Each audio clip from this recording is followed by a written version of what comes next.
Tom Curran's Patriots Talk podcast is presented by FanDuel Sportsbook. Make every moment more. Hey, what's up, everybody? Welcome into Tom Curran's Patriots Talk podcast. We are in the aftermath, joined by Phil Perry, and portions of the aftermath may not be suitable for younger or more sensitive viewers. There will be explanations of traumatic happenings, sadness, and some obscenities, perhaps. So viewer discretion and listener discretion is advised. I'm just shitting. It's not going to be that bad. Hey, Philly! What happened out there, bro? It was bad. It was bad. I don't know how closely you paid attention to that one, but it was not good. What's on it? I'm going through the play-by-play right now. Do you know they had one first down in the second half? Have fun with this, folks. Here's some numbers for you, and you tell me what they mean. 3, 8, 3, 4, 7, 34, 3, 4, 6, 14, 5, 12, 3, 4, 4, 35, 3, minus 2, 1, 0, 3, 6, 4, 14, 3, 13, 4, 5. What do those numbers mean to you, listener? Phil, do you know? My guess is that's what they picked up on their offensive plays to start the game. Yeah, the number of plays would be the 3, and then the 8 would be the distance they went on that drive. Gotcha. So 10 drives of 4 plays or less, with a maximum play drive length of 35, after which they punted from the Saints 40. And they also had a 34-yard drive on 7 plays on their second possession of the game. Phil, the Patriots lose 34-0. They drop to 1-4. It feels even worse than that. Clearly, they're a poorly coached team, given that this is the 10th time in 11 games that they've fallen desperately behind. Your experience in the locker room and sitting in front of those players and being in the press box during the game, listening to the fans and communicating with your fellow scribes. Is this a lost season? Has Bill Belichick lost his team? I hesitate to go there, but it's trending that way at the very least, if it's not there already, Tom. And the reason I won't go all the way is because I do know that there are players in that locker room that are going to try to pull in the right direction no matter what. David Andrews, Matthew Slater, Dietrich Wise, Jawan Bentley, they could be 1-12. And I think those guys will be trying like hell to pull them out of it, whatever that is. And for whatever that's worth. I don't know how much it's worth right now, because there's not enough of those guys, and they're not talented enough, and they don't focus enough, and they don't have enough energy to be able to couple that stuff with the buy-in that you get from the leadership. Mm-hmm. And turn themselves into a good team. They're not there. They're not a good football team, Tom, and I don't know how they dig themselves out of that.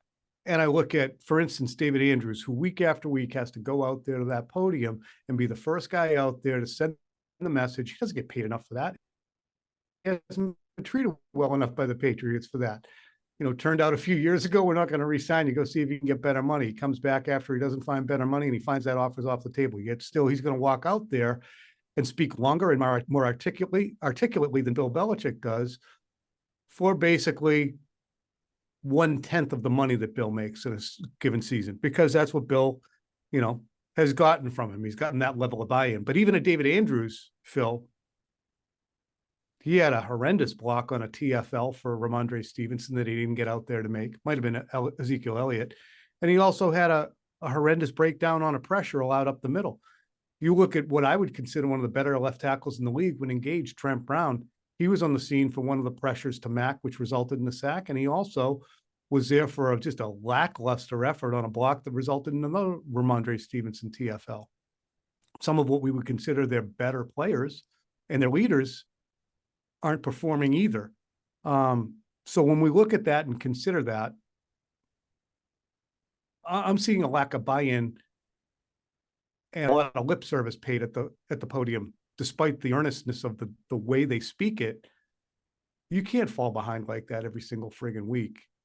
And that includes Mac Jones, who I just want to listen to for a minute, just in his robotic nature of his commentary. Here's some Mac Jones. I got to look at the film and get better, and got to do a lot of things better to win in this league. Like I said, man, we got to do better. All three phases, definitely the offense, not putting up any points. So got to improve in all areas, and it's hard, right? We don't want to score 0 points. That's not the goal. And this is David Andrews and Hunter Henry both speaking about turnovers. I think, it's more of execution, turning the ball over, things like that. It just kind of snowballs from there. We'll look at it and correct it. And like I said, come back to work and work as hard as we can this week and try to put our best foot there. It's just not good enough. I can talk about our side of the ball. We have 3 turnovers again. One of them's a score. 2 of them are basically scores, putting them in the red zone. Can't play like that. It's just not good enough. Phil, we've heard David and Hunter Henry do a yeoman's work in defending Mac Jones. Today, it sounded as if they kind of seen enough. And they're kind of putting it right at the feet of the guy they put a lot of trust in. And I don't know what else you can do. I mean, there's only so many times you can get up there and talk about how much you believe in a player. But then when he is actively hurting your chances with just another mind-melting interception, which to me is just a sign that he is really so bothered by all that's gone on around him that he doesn't trust anything anymore, and he's started to sort of loosen at the seams. Mm-hmm. There's no other explanation for it. I mean, what in the world? You can't deepen your own territory. You're giving away points again as the leader of a team that can't play from behind. So I don't know what else they do, Tom. I don't know, outside of devastating honesty, what you do moving forward from here. Mm-hmm. Lip service is what it is. It's not getting anybody anywhere. But I think you have to start being devastatingly honest with each other about where you are. And I think the Mac Jones could do himself a service if he was that. I think the Mac, again, what difference does it make whether you open a vein or not at the podium? But I think it would probably be cathartic if he said, look, I'm horrible right now. I am horrible. It's an embarrassment to the region. It's an embarrassment to the coaches, my parents, and my teammates. I do pledge to do better, but I don't know if I've earned that opportunity. I'm going to bust my ass this week in practice. I'm going to look at this film, but I don't know if it's going to be good enough. And I think that Bill Belichick, who does, after all the success that he had, could buy back a little bit of goodwill from the howling jackals like us in the media who are saying, let's have you say something. I think he could buy back a little goodwill to say, look, I don't know if I put this team in the best position in the offseason.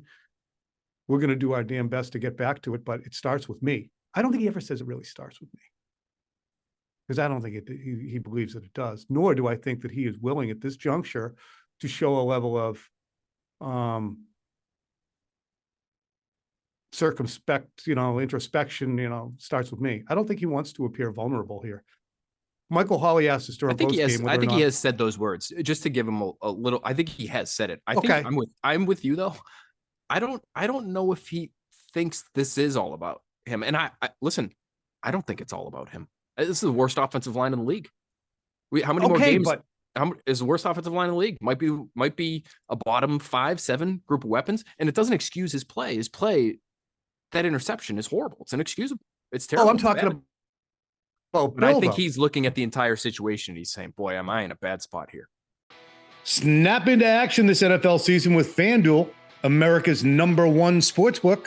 Right now, new customers get $200 in bonus bets guaranteed when you place a $5 bet. That's $200 in bonus bets, win or lose.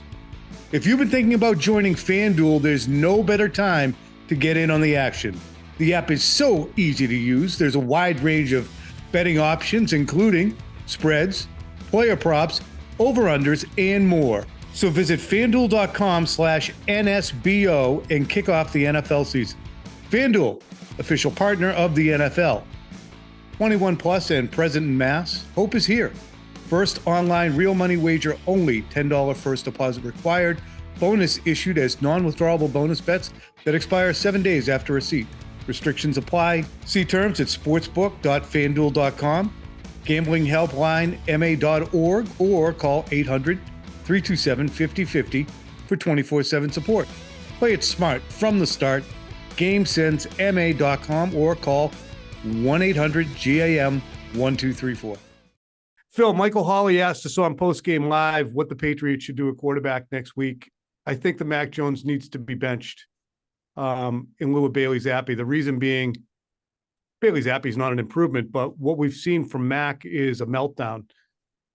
He ruined the game against Dallas after being under, I'm sure, great guidance after both the after the Eagles and Miami game. Look, can't make mistakes. Make mistakes, we lose. Didn't do it against the Jets, even against a shit bum opponent.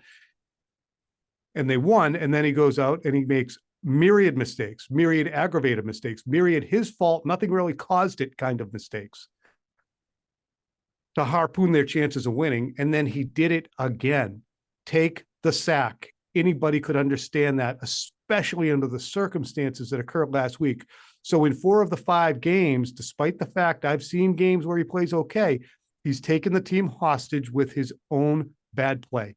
And then we saw enough throws later in the game, despite the lack of protection that has existed all through this season, that were dangerous, put it into harm's way. He's got a shitty arm. He's getting no protection, and he's a mental mess right now. I say bench him. And I'll just add this.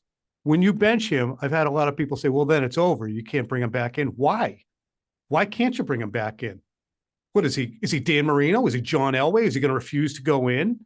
Is he going to play worse? Because he can't do that. I don't give a shit if he gets yo-yoed back and forth. What, are you going to ruin him? He's ruined. So you put Bailey Zappi in, and when Bailey Zappi sucks, you bring Mac Jones back in. When he sucks, and Bailey definitely sucks, then you bring in Will Grier. You really like that idea? Care. You don't care. So I don't care.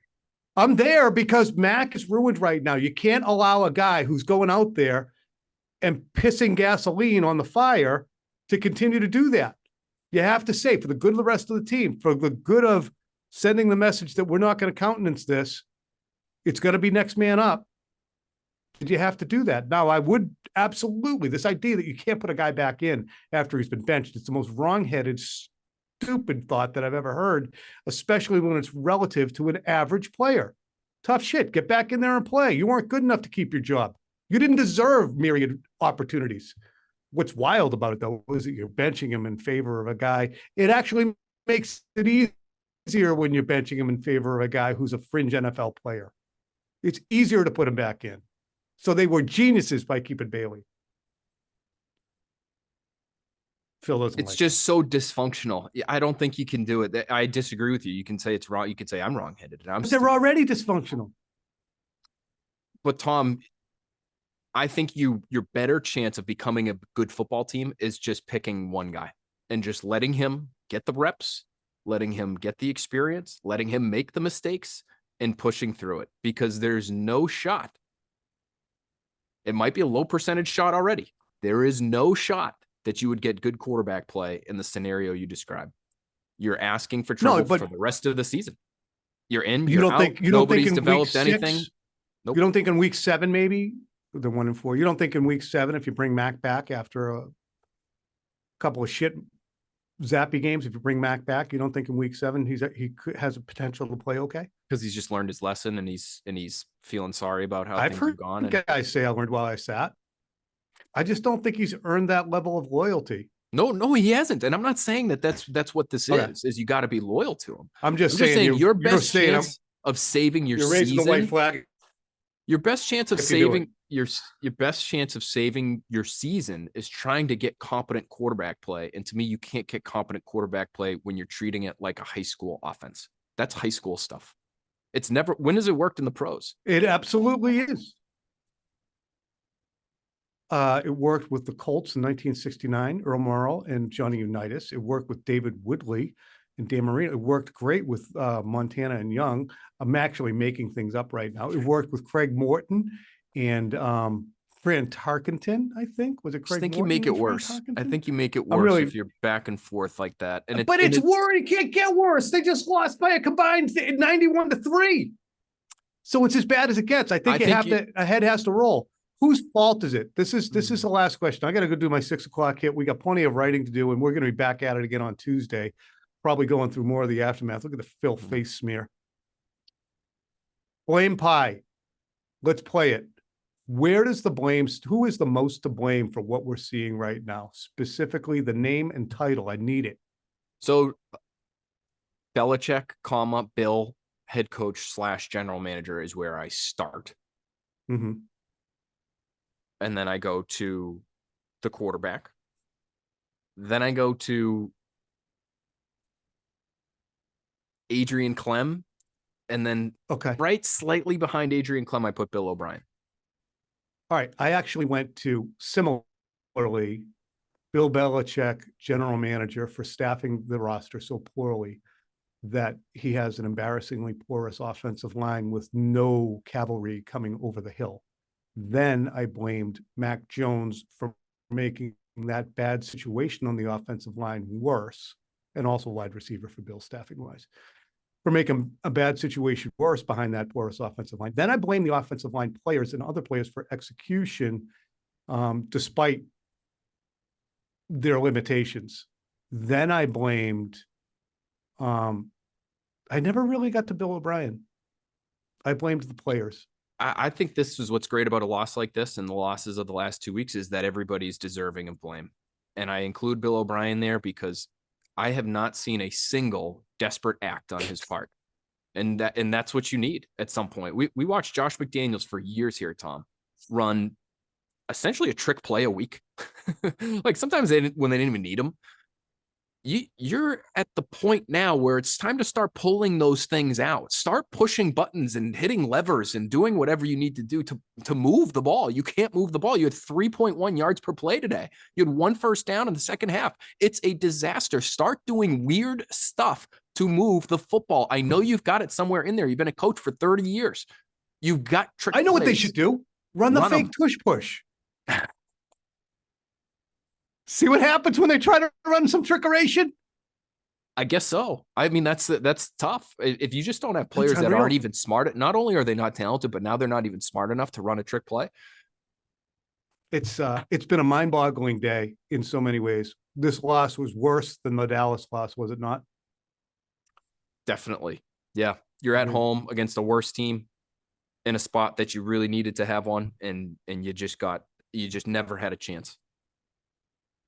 It's incredible to realize the Patriots have gone from the cream of the crop to an elite team to a rebuilding team to a playoff level team to a sniffing playoff level team to one of the worst teams in football. Because when the power rankings come out, they're going to be anywhere between 29 and 32. Yeah, as they should be. I think the Panthers might still have them at 32, but after that, it's anybody's guess where they end up. I got to go do some TV. Phil, thank you so much, folks. We'll be back at you on Tuesday. Please make sure to check out all our coverage on NBC Sports Boston. And Phil with the breakdown tomorrow night, Ted Johnson. Thanks, folks.